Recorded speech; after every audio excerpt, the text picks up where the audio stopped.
Okay, good afternoon, everyone. There we go, there we go. I'll be like Dr. McPhee. You need to do better than that. Good afternoon, everyone. Good afternoon. My name is David Urban. I'm the Dean of the Jones College of Business here at Middle Tennessee State University, and it's my pleasure to welcome all of you to the keynote event of Tom and Martha Boyd Ethical Leadership Week. Tom and Martha are here as our guests. Give it up for Tom and Martha Boyd, everybody.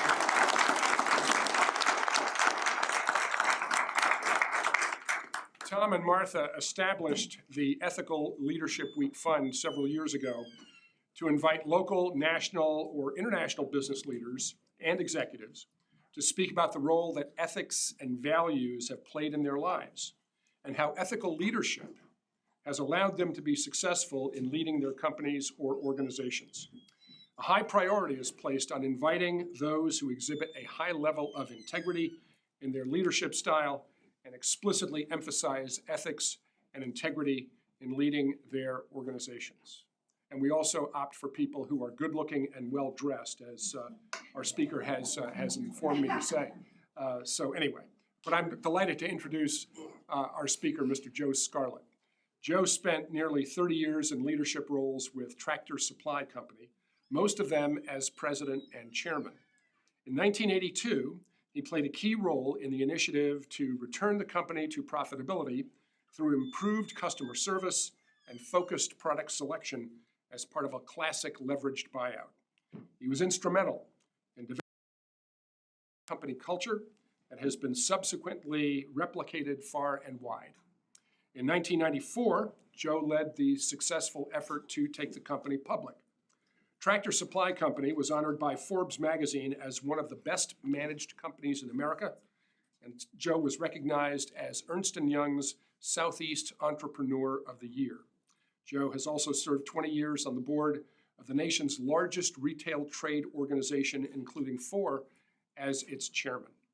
Today, Joe is engaged in supporting the development of other community leaders, advancing his family foundation's mission to improve educational outcomes across Middle Tennessee, and serving in leadership for the bipartisan Beacon Center. Joe and his wife Dorothy are nearly inseparable after 50-plus wonderful years. Let's welcome Joe Scarlett.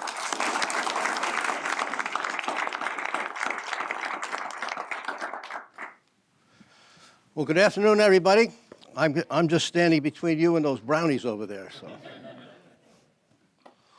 So I wanted to start off where you obviously know I've had a lot of time with Tractor Supply Company, and so I want to sort of give you a little history lesson about that business. But first, I want to ask you, how many are Tractor Supply customers? Ooh, I got the right audience here. We got it made. We'll go back in history. Tractor Supply was founded in 1938 in Chicago, and no, I was not there. The company had some ups and downs over the years, and in 1981 or 1979, the company moved from Chicago to Nashville, and the business began to change. 2 years later, in 1981, there was a huge change in the management of the company, of which I was part, and we began to move down a different path.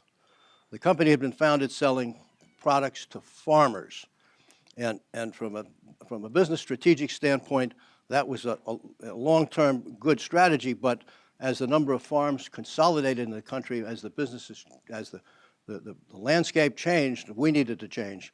And my predecessor and I, and several of us who were running the company at the time, we shifted away from marketing to farmers to marketing to hobby farmers.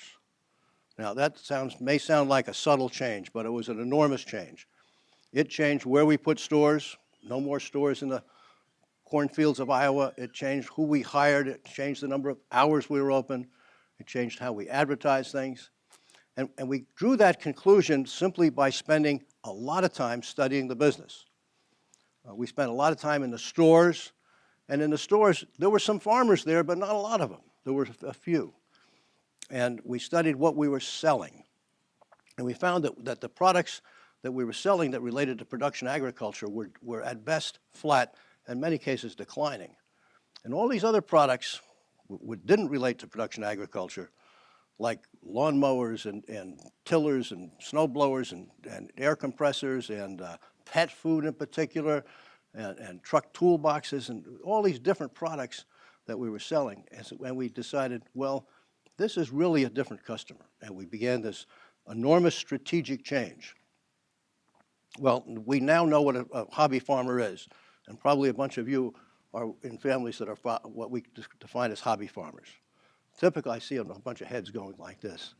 Hobby farmers, typically a full family unit. They have some acreage.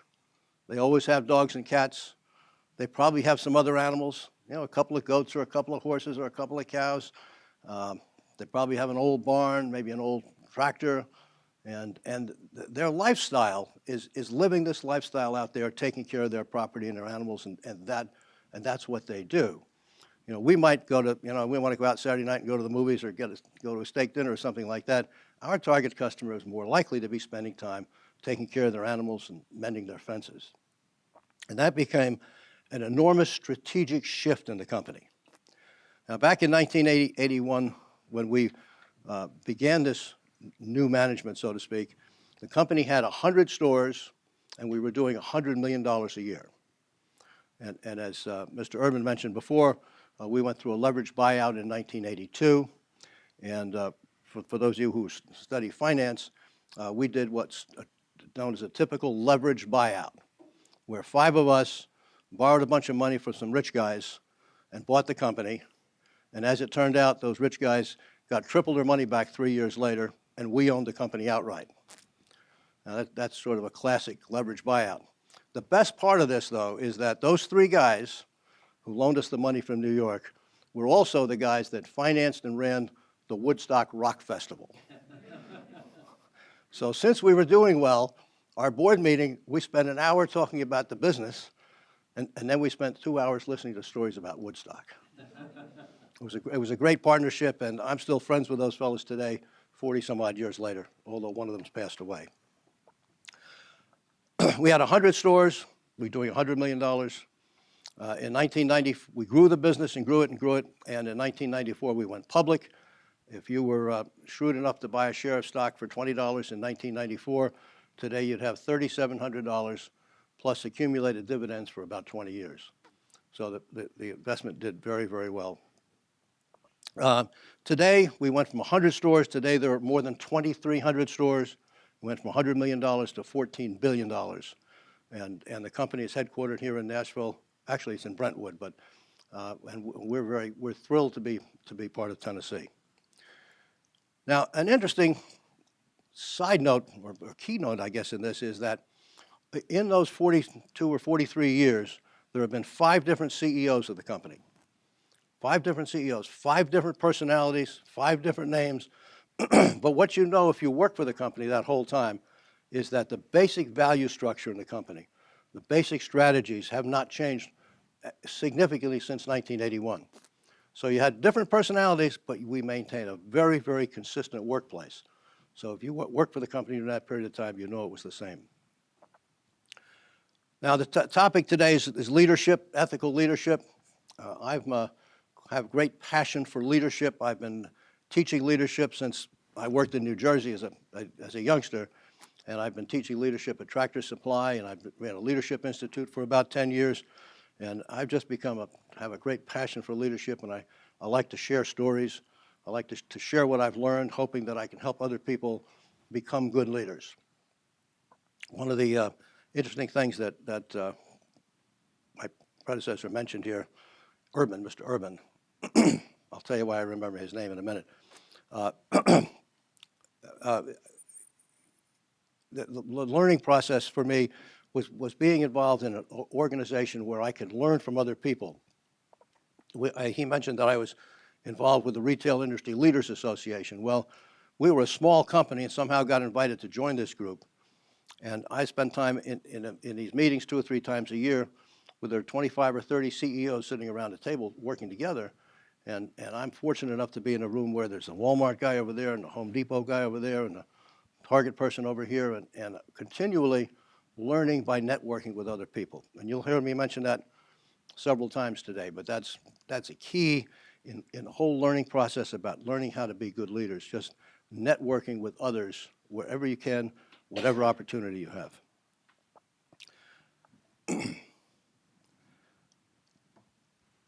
Now let's talk about some key aspects of leadership from my perspective. First, it's all about the people. If you're leading, it's all about the people. It's about who you surround yourself with. And as I like to say, the most important decisions you ever make are the selection of the people you surround yourself with. Or as I like to say, surround yourself with stars and you can be a star. Surround yourself with turkeys and you're going to get sliced up for Thanksgiving. It's a pretty simple process. Having great people around you makes all the difference in the world. I like to say that, I'll repeat this again, the most important decisions we ever make are the selection of the people we surround ourselves with. And that has to do with, your friends, your business associates, whoever you're with. And it's important as you're looking to make decisions about the people you want to hire and the people you want to promote, to know what you're looking for. So I want to share a story with you about learning how to know what you're looking for. We were going through a time when we were having high turnover of store managers, and turnover of personnel in any business is expensive, and it's time-consuming, and it's difficult. So the more stability you can have in a business, the more effectively the business can operate. Well, we were having this turnover problem with store managers, so several of us decided, well, let's study the best managers we have. And so we sat in a room together and we pulled out the personnel files for 20 of our best managers, and we went through everything we knew about them, and we came up with a profile for the right store manager. And once we developed this profile and we started hiring and promoting to this profile, our turnover rate began to go down, down, down. It's not complicated. It's a pretty simple thing to do. It just takes a lot of work. And the profile, particularly for those of you who are customers would like to know this, the profile of the most successful managers they had been, education didn't seem to be an issue. Some had high school, some had college, some had in between. I think we found the average were 2 years of college. They had been in the workplace for 3 or 4 years and had gotten their nose bloodied one way or another. So they weren't just right out of school. They'd been in the workplace. Third, they grew up on a farm or ranch. So they had some connection with the customer. They understood the business. And then we said, okay, mechanically inclined, very important thing. You have to understand the mechanics of things. Have an outgoing personality. And the last is you got to love animals. And when we came up with this profile and we started hiring to this profile, lo and behold, what happened? Turnover began to go down, down, down, down. And we use the same profile today and have tremendous success hiring using that kind of a profile. As you grow in the business world and as you wind up in leadership roles, one of the key things you're going to have to do is interview people. And that's a real tough skill. It may sound simple, but it takes a lot of hard work and an awful lot of thinking and an awful lot of doing, and I hope that somehow you're taking classes on that kind of thing while you're here. But I would urge you, wherever you can, take every opportunity you can to learn how to interview, get a book or two on it, become good at it, learn how to be able to drill down. When we ask a question, drill down to find out what the real answers are, because again, surrounding yourself with the right people makes all the difference in the world. One of the things that I learned is that where you interview makes a difference. Most people think, well, I'm going to sit behind a desk and I'm going to ask this list of questions, which we all can do. But I found, from my perspective, it was much easier, much better to be in a store, walking around, talking to somebody that you're interviewing. One of the interesting things I used to do is somebody come for an interview, I'd go down and put them in the car and say, we're going to go to a store. And then we'd stop by McDonald's to get some coffee. And if they turned their nose up at McDonald's coffee, that told me something about whether they'd fit into our culture or not. But then you're probably all Starbucks fans in here.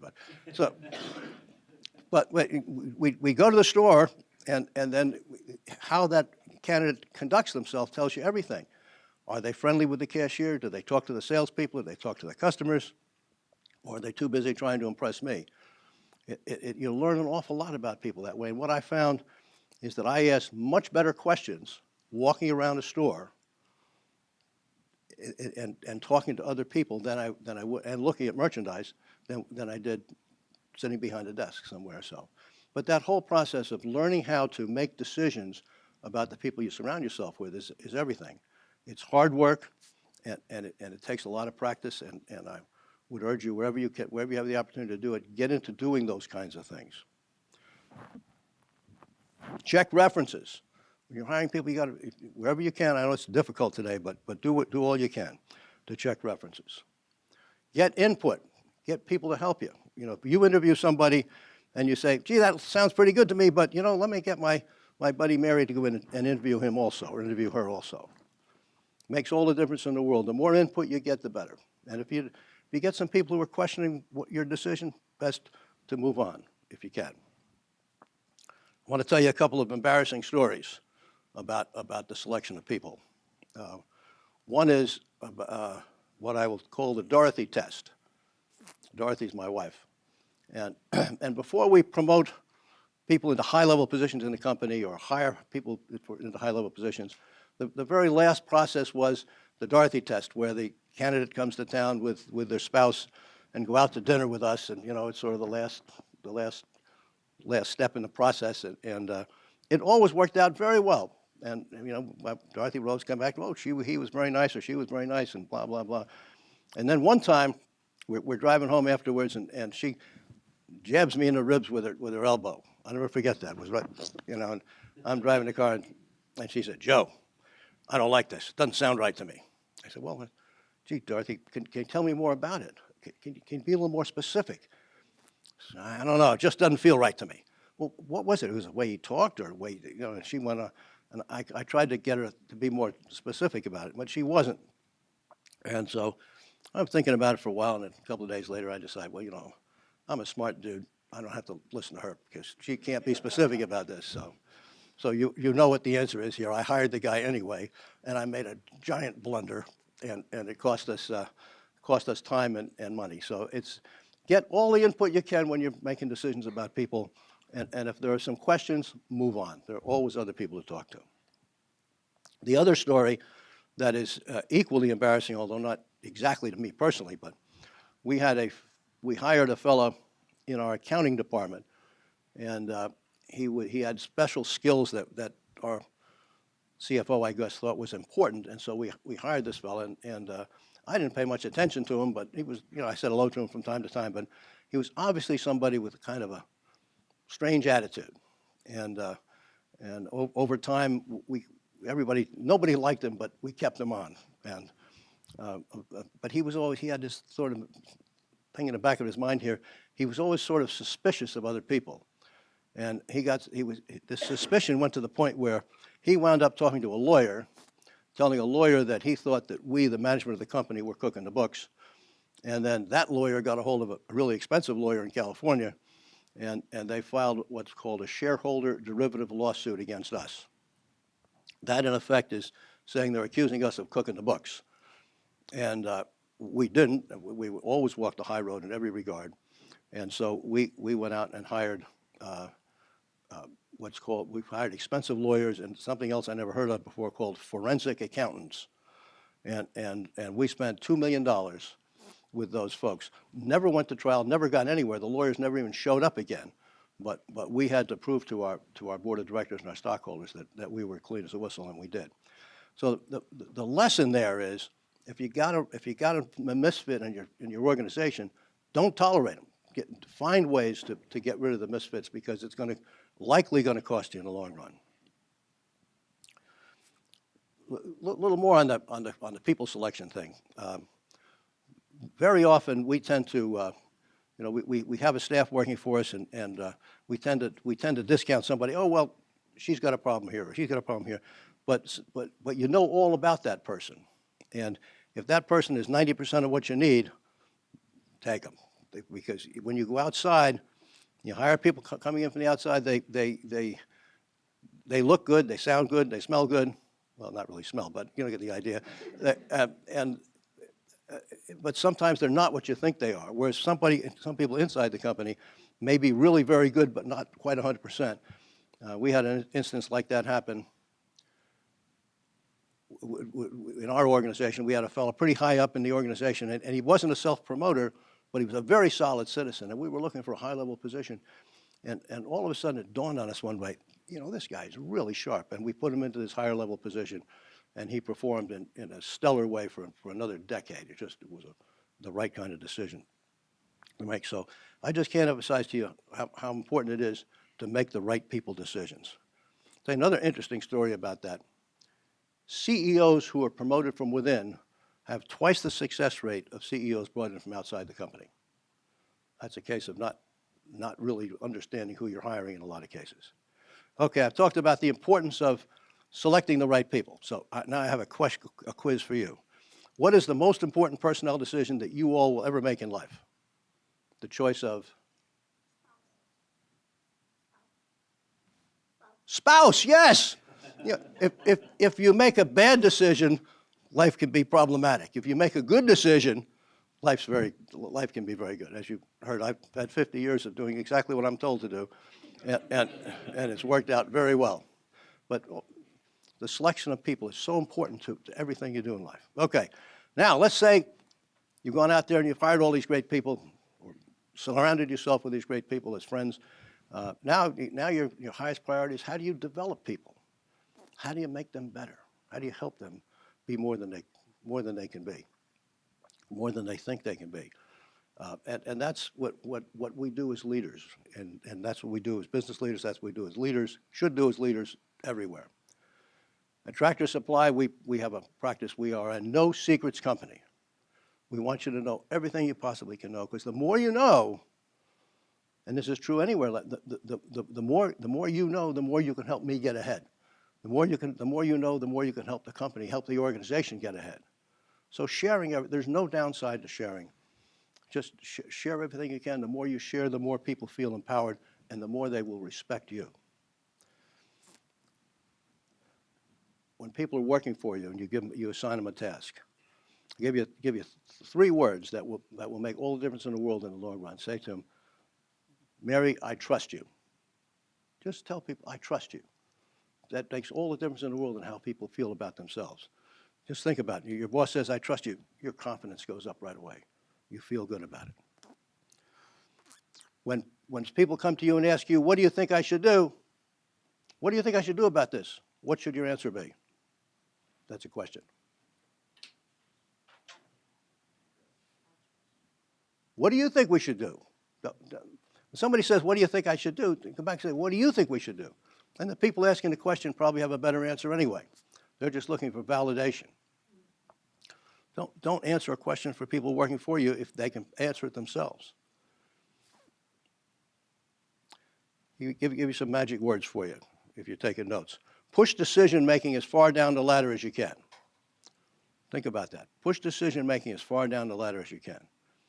When somebody's working for you and you allow them to make the decision, they then come back to you with a sense of confidence. They're going to get it done, and they're going to overcome the obstacles.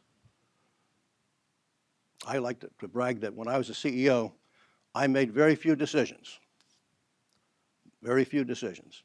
I made high-level personnel decisions with the input of a team, and occasionally Dorothy, and I made high-level strategic decisions with the input of a team. And I also like to decide where we're going for lunch. But other than that, the more you can push decision-making down, it empowers the people around you. And if you're in a leadership role, it gives you time to look over the hill and around the corner, which is what you should be doing as a leader. We're coaches. If you're in a leadership role, you should think of yourself as being a coach. You heard introduced earlier that my title was president or CEO or something like that. But inside the company, my title is head coach. And that's my badge says head coach, and people call me coach, and because that's what I did. That's what I spent the majority of my time doing, coaching others. Share a story with you about how we develop store managers, how we teach, how we develop managers. I talked to you earlier about the profile. Grown up on a farmer ranch and loves animals and is mechanically inclined, outgoing personality, and so on. Well, that's the starting point. And then we say, okay, well, here's your background. You're gonna be in training program for 6 months or 3 months or 10 months, depending on your background and depending on what you've done. And then off you go, working your store. You got this big fat training book. And we also sorted out so that you can only train in stores where the store manager has been certified as a teacher. So you're working in a store where there is a teacher who has theoretically taught other store managers before you. And incidentally, that manager is also compensated based on how well you as a trainee do once you run a store. And then before you can actually run a store, you finish the training program, you have to come into Nashville, and you have to spend a week in a class in a room maybe a little bit like this with 20 or 30 of your peers. And the classes are taught primarily by the senior executives. And they're mostly about the softer skills in business, about hiring and performance evaluations and getting along in the community and building teams and so on. And they're taught by CEO and other people in the company. And it lasts for a week, and every night you go out to dinner with people from elsewhere in the company. And by the time you leave on Friday, you've met everybody in the company. You've had an opportunity to ask every question under the sun, and then you're dispatched off to run a store. And whether it's around the corner or 2,000 miles away, it makes no difference. You understand everything there is to know about running your store, and are dispatched to go about and do it. And that's what we do. We empower people to do the work. We also spend a lot of time and effort on the subject of succession planning, making sure that we know here's who we have in the bullpen, and here's how we're developing them, and this is when they're going to be ready.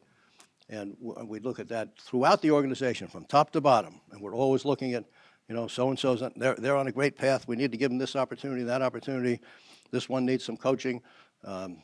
This one's we need to promote that person quickly before they leave because we got an opportunity here. Always looking at the whole staff twice a year to make sure that we are giving opportunities, the maximum opportunities, to the people who are best prepared. I share a development story that goes back quite a few years, but had enormous impact on the company. And it's the kind of thing that if you're in a leadership role, you would be able to do in almost any situation. It was 1990, and I delivered a speech to the company, to different groups of management in the company, called "The Vision for the Future of the Company." And we had not done that kind of thing before. And it wasn't my vision, it was the vision for the company. And I knew what we were going to do in real estate and marketing and accounting and technology and logistics and all the rest of it. And I just put all that information together, and I delivered this talk to the company, groups of 40 or 50 at a time. And it was interesting how in not too long a period of time, all of a sudden, Charlie over here was talking to Mary over here, and they never talked to each other before. And now they're getting things together, they're working together. And it became sort of a bonding throughout the organization, and I delivered similar talks forever, I guess. But the more everybody in the organization knows what's going on everywhere else, the more likely they are to work together. And then I added a little special note to it. I said, and we're going to double the size of the company in 5 years, which scared the hell out of some people. But we had a plan for so much same-store sales growth and so many new stores, and we were going to go from 200 million to 400 million in 5 years, and we went from 200 million to 450 million. And it was a great victory for all of us. But sharing the vision of where you're going is so terribly important to people. And I'm talking about it from a business standpoint, but everybody needs to hear that. If you're an organization going somewhere, anywhere, talk about where you're going. Okay, now, once you have all these great people in place, you got a perfect staff, and then you spend all this time coaching and developing them, then it's up to you to delegate responsibility. Make sure people know what's expected of them. And the subject of delegation is, some people are scared of that. Some people they're afraid to tell people what to do. And it's something that if that's a situation, you need to just practice that and get working on it. I have a personal story about delegation that goes back to when I was working for my previous company in New Jersey, and it was a big powerhouse discount retailer, something like a supercenter.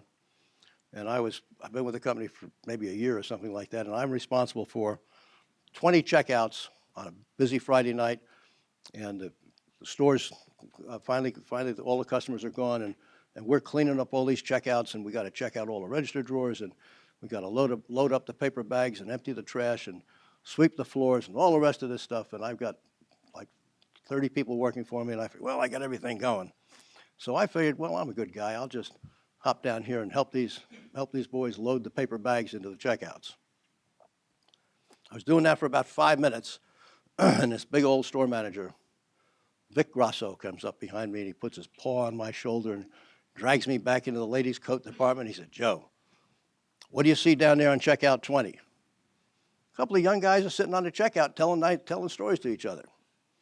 And old Vic explained to me, he said, Joe, if we wanted you to load paper bags, we'd be paying you what we're paying those guys. Your job is to lead. So I want you to think of yourself this way. Think of yourself as an orchestra leader. It's up to you to get all these different personalities to play all these instruments to create a good tune.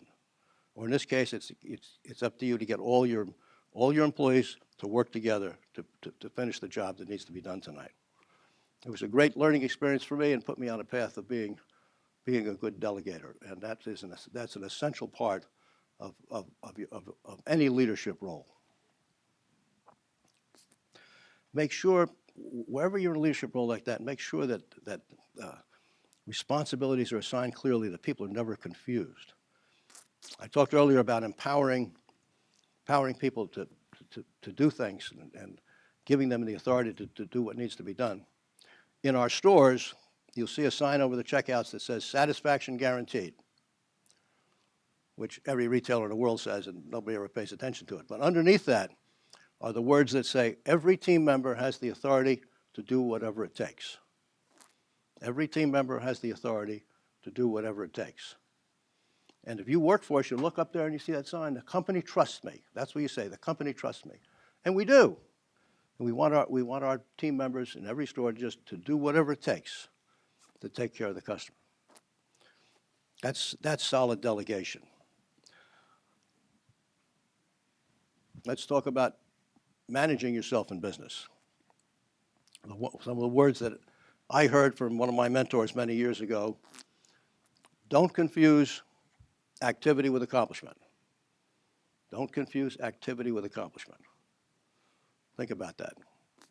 How much time do you spend answering stupid emails that is actually wasting your time when you could be, in this case, studying the next chapter or whatever?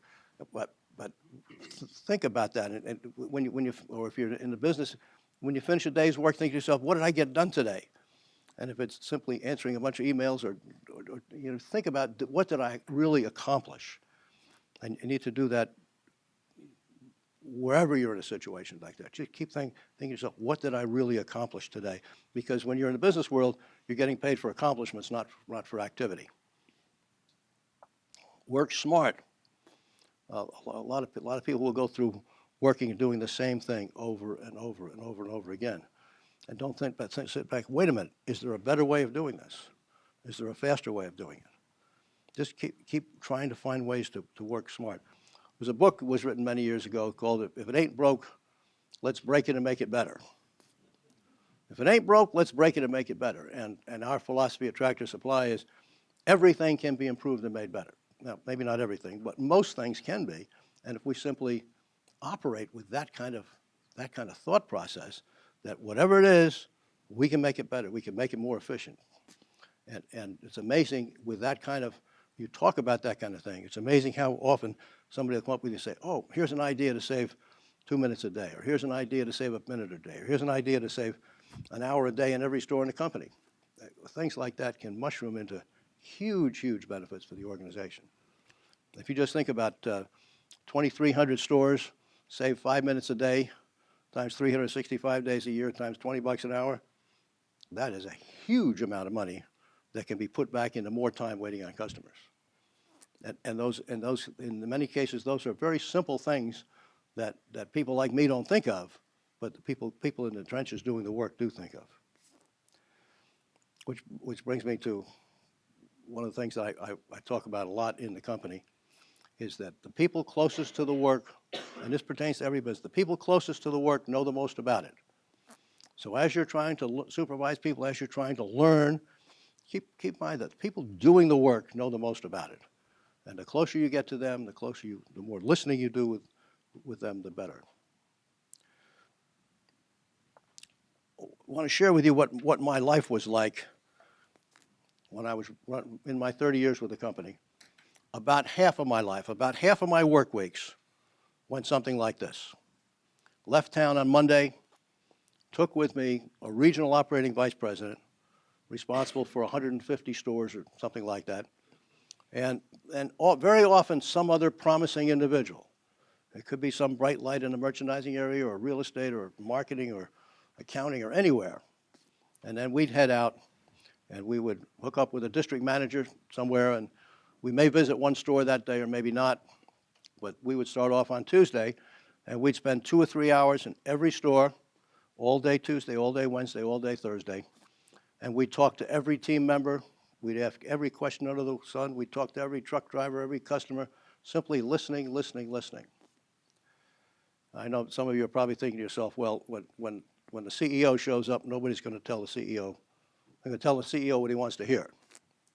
Well, I walk into a store and they'd say, hello, Mr. Scarlett. And I said, wait a minute, my name is Joe. And I said, well, what part of the store do you take care of? Will you take care of the pet area?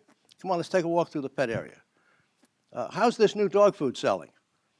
And I said, oh, it's not selling well at all because the customers want it in 50-pound bags instead of 30-pound bags. You just, 2 minutes into that and we're best buddies. And we just conduct ourselves that way in the stores all the time, continuing to listen to the people in the stores. And I can tell you with absolute assurance that 70, 80, 90% of the ideas about improving everything about the company have come from those in the stores, listening to the people doing the work. So often bosses think that they're the smartest dudes in the world and don't have to listen to the worker bees, but listen, the worker bees know what they're doing and they know better what they're doing than we typically do. I've been talking nonstop here for a long time here. Anybody want to stop me and ask me questions, or I'm an open book. There's no topic that's off limits. So when you were talking about the turnover of the management, what was the cost and training that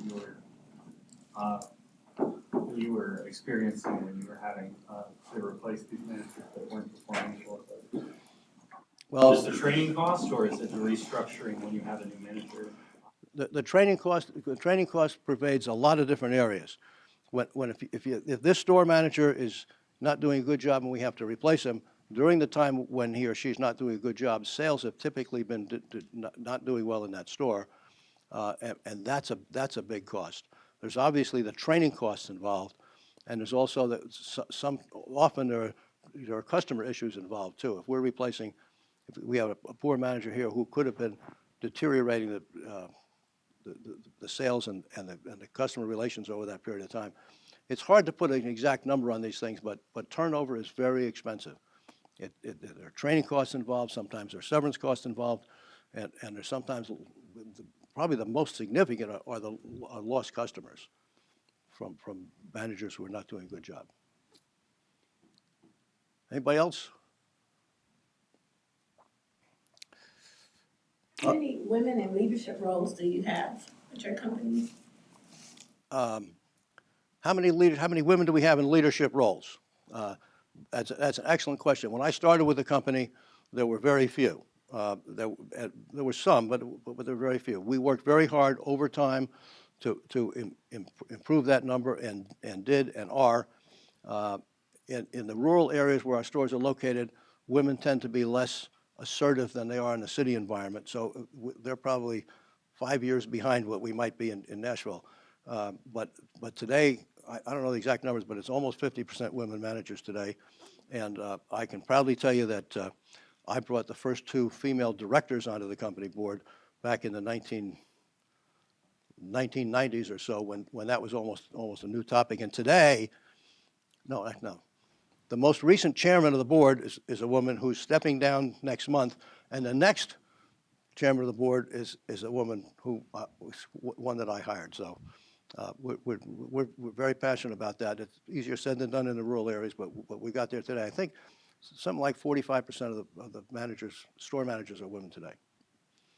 So I would have had a terrible answer for you 30 years ago, but.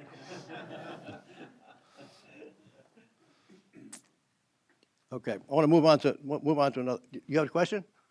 Oh, okay. You were flexing yourself. Oh, yes, sir.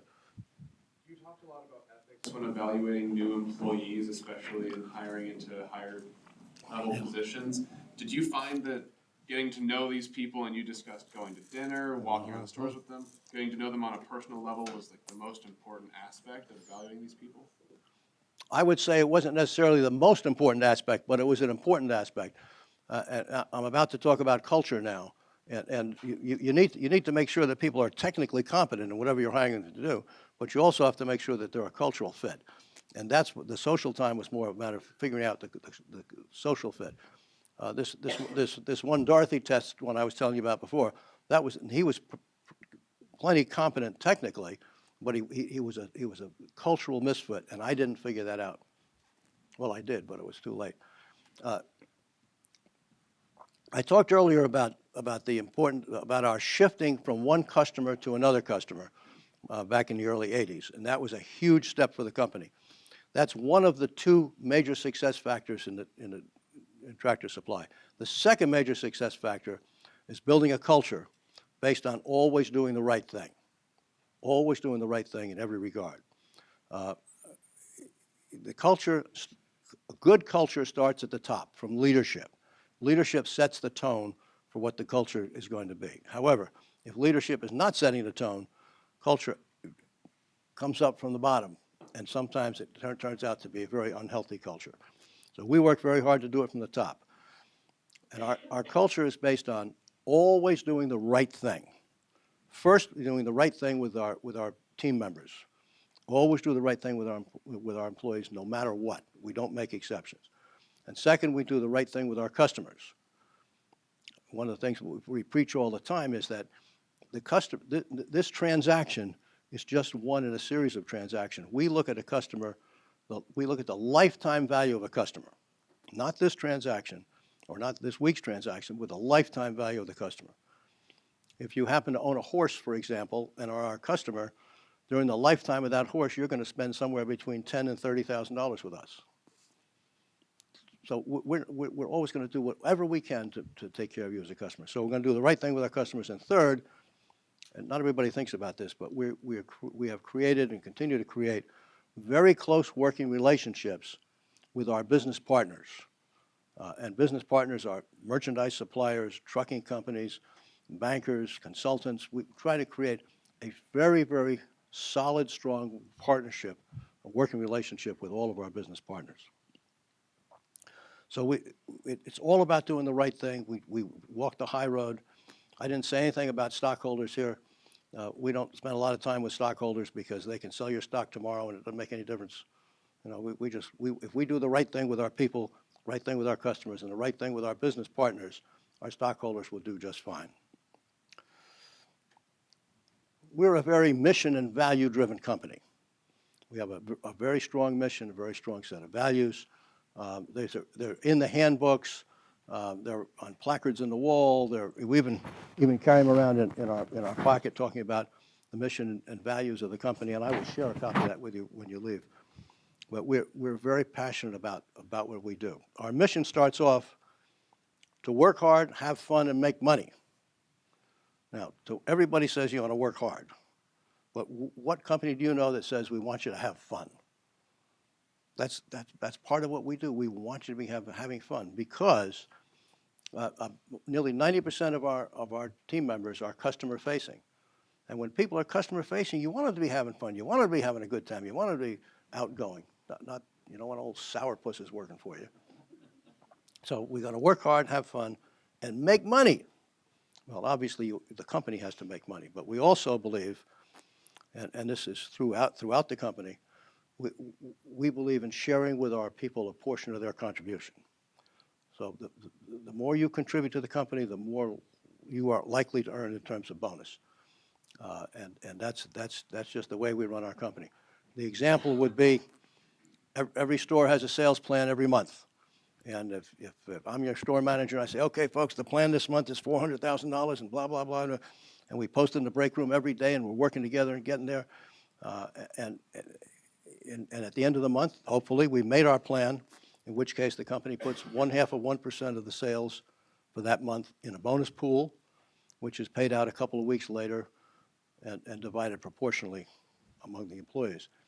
And what we found over the years is when you're giving incentives to hourly employees, you don't want to wait till the end of the year because they lose track of the importance of it. So we pay it out every month. And as a manager, you have the opportunity every month to get your team fired up about making the bonus again this year. And the way things work out, the stores make the bonus about 3/4 of the time. So it's not a pie in the sky kind of a thing. There's not a bunch of promises. It's something that really happens. Our mission and our values, I have copies up here for everybody on the way out. We're very proud of that. It's sort of a bond that holds us together. A few words about our values. There are 10 values on the chart here, and number one is ethics. Do the right thing and always encourage others to do the right, honest, and ethical things. That's just basically how we operate in every respect. We operate ethically, and we encourage everybody else in our organization to do the same thing. And we preach the same thing to our business partners. Another value that people find very unusual is that we believe in balance. We believe that our employees, our team members should lead a balanced life. We want you to be able to run your store. I'll talk about store managers first. I want you to run your store, run it effectively, get the job done. If it takes you 5 days, fine. If it takes you 5.5 days, that's fine. But we also want you to have a decent personal life, too. We want you to be able to take your vacation every year and go to your kids' ball games from time to time. And we want you to live a balanced life not because we're nice guys. We do it because the people that live balanced lives stay with us longer. And the people who understand how to balance their personal and business life tend to make better supervisors and are more likely to grow up the ladder. We also have values about teamwork and about change and initiative, and I think you'll find this to be very interesting. And it's no secret this is public information, and it's on our website, and we're very proud of it. As a matter of fact, these cards we have that most of us carry around with us, it's a great recruiting tool. Talk to somebody and say, here, we're really proud of what we're doing. We're very supportive of all of our people throughout the organization. One of the interesting things we did many years ago is change the name of our headquarters from the headquarters to the Store Support Center, which everybody thought was kind of cute when I first mentioned it. But it became the beginning of a cultural change. Instead of just calling it a different name, everybody who worked there, everybody, including the people in the technology area and accounting and marketing and real estate, everywhere else, went out and worked a couple of days in the store. And we still do that today from time to time. And if you go out and work in a store and you stock shelves, you wait on customers, you run the terminal, you unload trucks, your attitude about decisions you make is much different. Much different. And you begin to become very supportive of the stores. And that changed the whole culture of our culture of support. And then every quarter, we get all of our people together in the support center, and we post the quarterly numbers up from the financials, and we share all sorts of information about how the company's doing. And then for people who have done something to help support the stores during this period of time, we may give them a prize or a pat on the back or a recognition. So we're always recognizing people who are making those changes that are making the company run better. Our company's in a continuous process of improving everything that we do.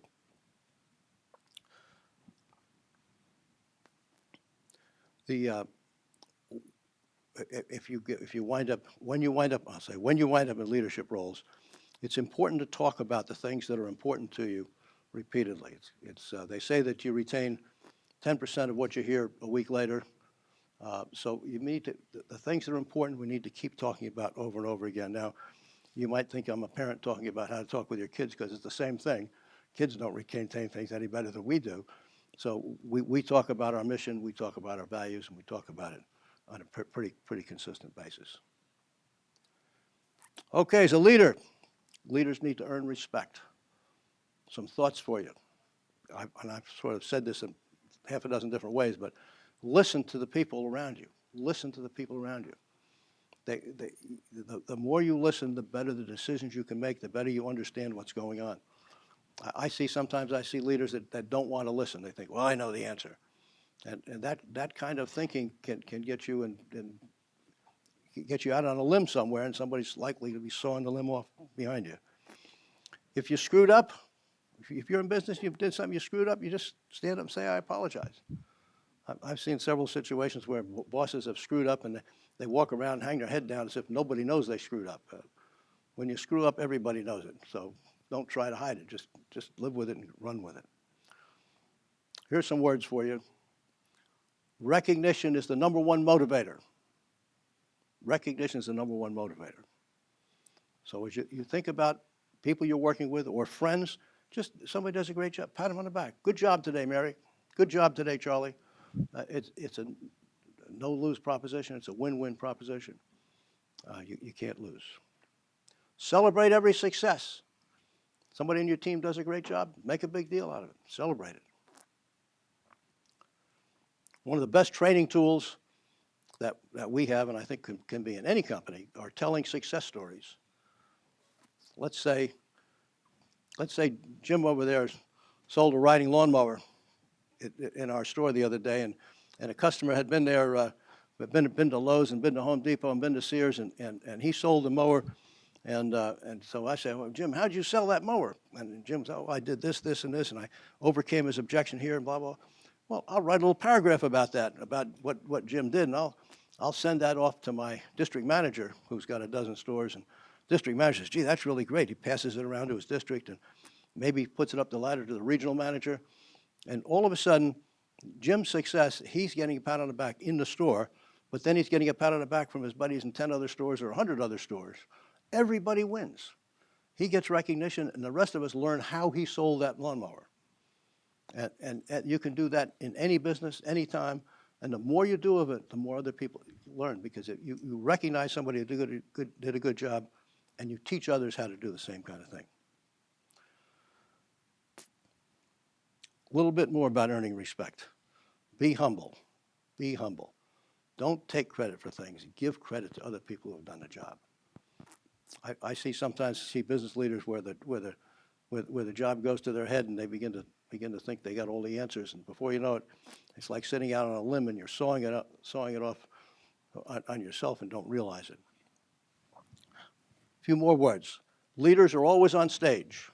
Wherever you are, you're always on stage. You're representing whoever you are. So if you go to a restaurant and act like a jackass, other people are going to see it and talk about it. If you do the opposite, people will talk about that too. So just recognize that wherever you are in life, if you're in a leadership role, you're always on stage. Somebody's paying attention. A few never thoughts. Never compromise your principles. Always walk the high road. The bad guys all get caught. Make no mistake about it. The bad guys all get caught.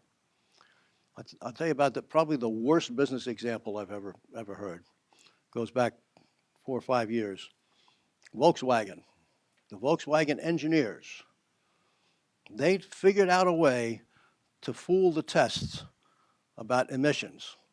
And they were fooled in the tests, and therefore Volkswagen's running down the road, and their emissions are supposedly the same as what the standards are, but they're not. And these engineers had figured out a way to fool the system. Well, and they were apparently proud of it from what I read too. The issue there is that the company may have had strong thoughts about ethics, or maybe not, I don't know. But in any case, the senior management did not undertake a communications program so that everybody in the company understood that they wanted to do the right, honest, and ethical things all the time. Now, that's a terrible situation. To tell you how terrible it is, the total fines that were levied against them by US and Europe was $25 billion. Billion. That's from a lack of a good culture. That's from a lack of people understanding what are the right things to do. That's never number one. Never number two, never let your ego get in the way. You're not that smart no matter what you think. You're not, guaranteed. So don't ever let your ego get in the way. Third, never become a micromanager. That's the biggest, I can see a bunch of you wagging your heads like, I worked for a micromanager at one time or another. Don't ever do it. All you do is you drive people crazy. Teach them how to do it right so that they can get it done right so that you don't have to become a micromanager. And the last one, and this is a hot topic these days, stay out of politics and social issues. You can't win. You just can't win. Look at Coca-Cola and Delta Airlines chased the All-Star game out of Atlanta because they were taking sides on a voting issue. And then there are all these issues out there. There are abortions, and there are half of people are in favor and half are not. And then you got the half are Democrats and half are Republicans. So no matter what you get involved in, you can't win. So in the business world, and even your personal life too, just stay out of these political and social issues. It's a non-starter. It's a losing proposition. So I'm still talking here. What do you want? Ask me some questions.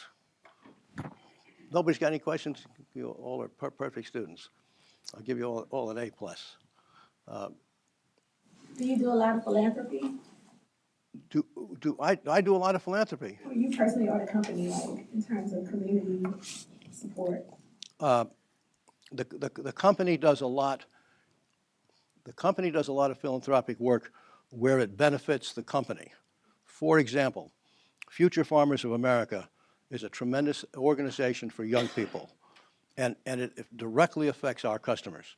And we are very supportive. We're the largest supporter of Future Farmers of America. And we support other organizations like that. And to my knowledge, I don't think they're doing anything different today.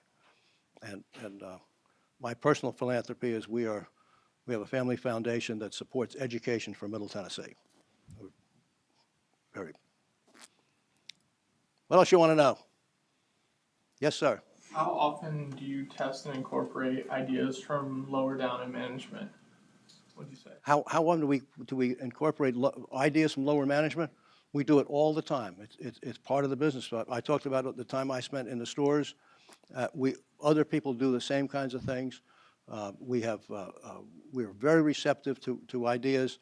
We never shoot ideas down. We talk them out. We're very encouraging about that. And if you come up with a good idea that benefits the company, you're going to get recognized for it. Maybe in front of 1,000 people, or maybe in front of half a dozen people in your store. But we're very, very focused on those kinds of things. And as I said before, we believe very strongly that the best ideas come from those closest to the work. So we're out there listening to people like that all the time. Yes, sir. Yes, ma'am. I've always had the question of how do CEOs feel, like how are they compensated? How is How were you guys compensated? Is it different for like CEOs in general, or was it like fairly the same? I've been retired for 15 years, so I can't tell you exactly what's going on today. I can tell you what was going on when I was there. My compensation was based on how we did against plan for the year. At the end of the year, there was 1 year in which we missed plan, and my bonus was 0, and everybody knew it. And other years, I got some pretty good bonuses. So we had but it's when you compare compensation in our company with similar companies, we're probably on the low end, but a bigger portion is probably incentives based on performance. Yes, sir. You talk about evaluating personnel, and especially in situations where you have employees that are especially well-liked, but not necessarily performing at the level that you'd like to see them perform.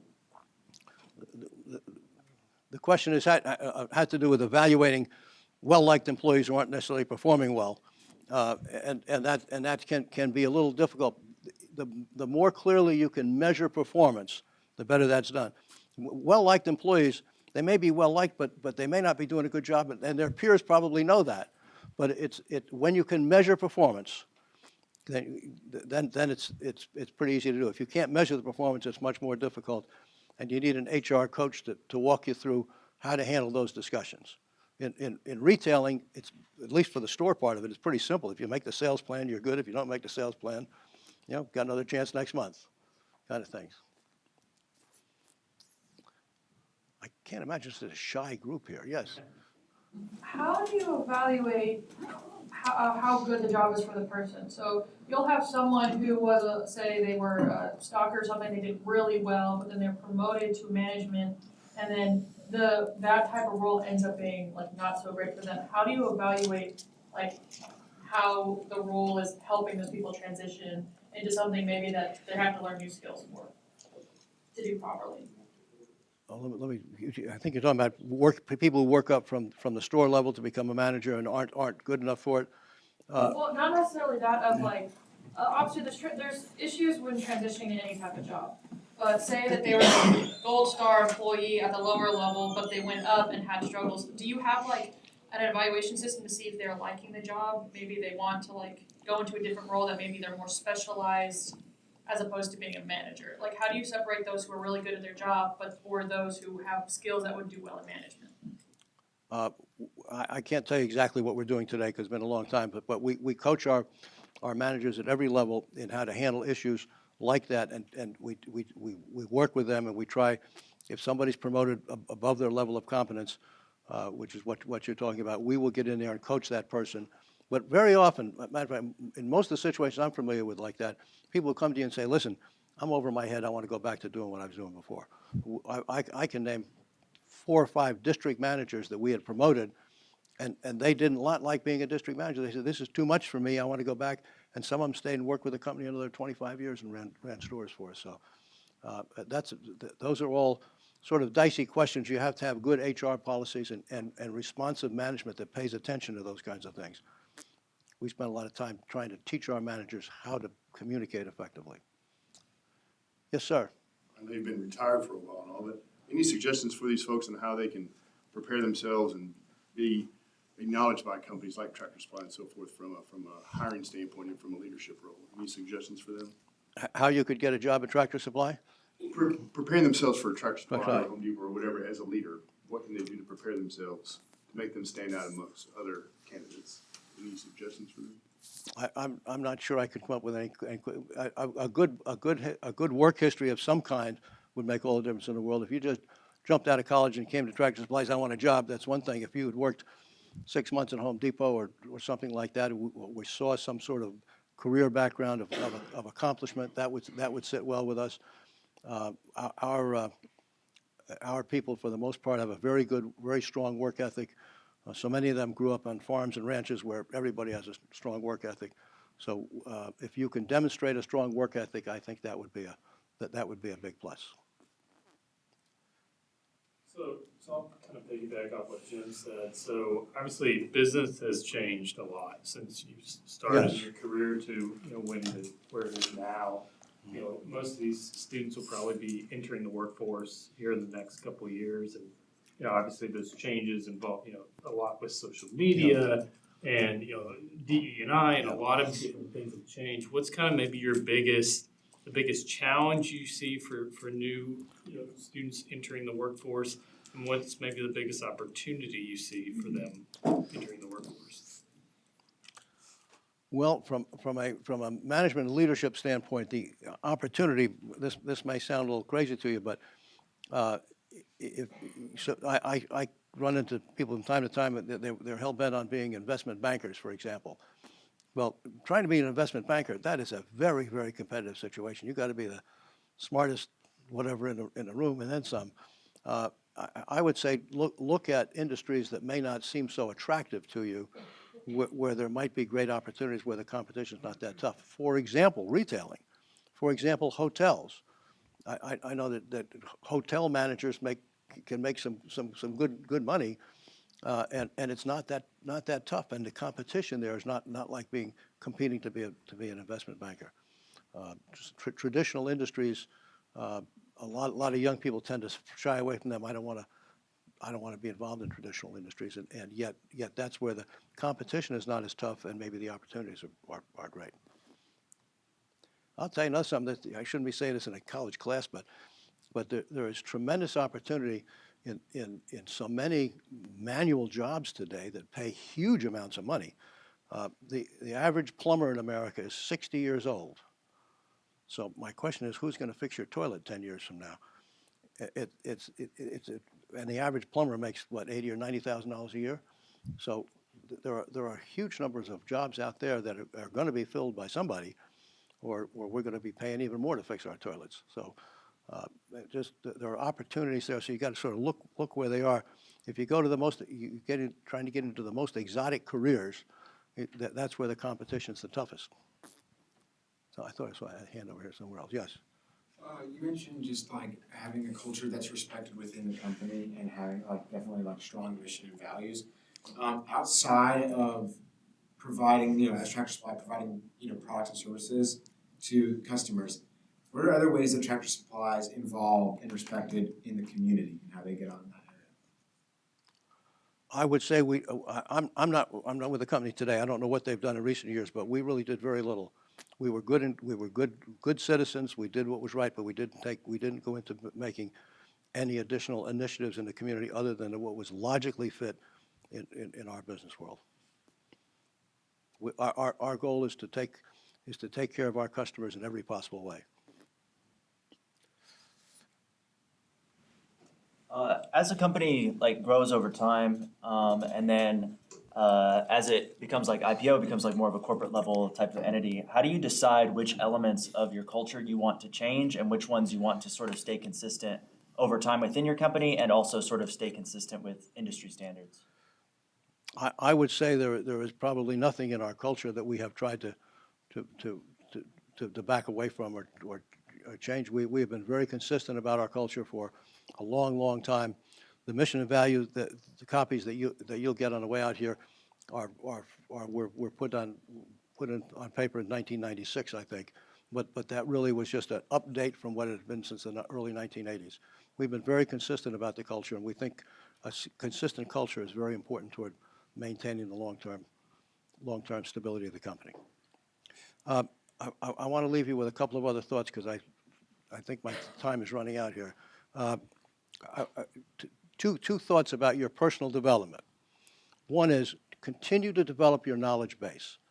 I sometimes see people that come to work with us who think they know it all. One of the key things I'll ask you if you're coming to work for me is, what is your learning agenda? What is your learning agenda? Everybody should have a learning agenda. I'm older than anybody in the room here, I bet, and I still have a learning agenda. So you got to keep learning all the time, and there are all kinds of different ways to do it. You can take a class, you can go to industry events, you can probably the number one of the best ways of learning, in my opinion, is networking. Just get to know people. Now, don't go to lunch with the same people every day because you're going to hear the same stuff you hear every time. Try to go to, if you go to 5 lunches a week, go to lunch with 5 different people. You'll learn 5 different things. Just get out there all the time. Learn in whatever field you're interested in. Learn. I was talking to some people. Learn how to interview. That would be, if you haven't had a class on that thing, go to the library, go to the bookstore, get a book on interviewing. Just learn. There's no downside to it. And the second is, we ran a leadership institute for about almost 10 years. We started a leadership institute by contacting 35 CEOs of the biggest companies in Middle Tennessee, and 25 of those CEOs got together with us, and we said, what do you need to develop, what skills do you need to develop your senior leaders, the leaders, high potential leaders? And they told us right across the board, it's all about the softer skills in business. It's about getting along with people. It's about building teams. It's about selecting people. And probably the one most important topic they said is public speaking. So many young people growing up in their organizations were just uncomfortable or incapable of speaking in front of a group. So I would urge you to take every possible opportunity you can to speak in front of groups. And I know you're thinking to yourself, well, I don't want to do that because it's terrifying. And you're right, it is terrifying. When I first started speaking in public 50 years ago, I was scared to death, but you just got to get up and do it. It's like any other skill in life. The more you do of it, the better you get at it. So on your way out, pick up the Tractor Supply mission and values. I will be here to talk as long as you want to talk.